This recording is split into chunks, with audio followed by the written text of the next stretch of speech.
আবার বাধ্য হয়ে বাপের বাড়িতে ফিরে আসতে হলো। তোমরা বোধহয় আমার ভয়েস শুনে বুঝতেই পারছো আমার প্রচণ্ড শরীর খারাপ, জানো তো, সেই জন্য বাধ্য হয়ে রাত্রিবেলা আমাকে এখানে দিয়ে গিয়েছে।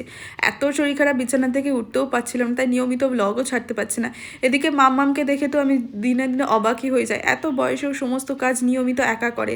আজকে সকালবেলা মা একটু লুচি করে দিয়েছিল, তাই দুটো লুচি কোনো রকম শুধু শুধু খেয়েছি, খেয়ে একটু ছাদে চলে গিয়েছিলাম।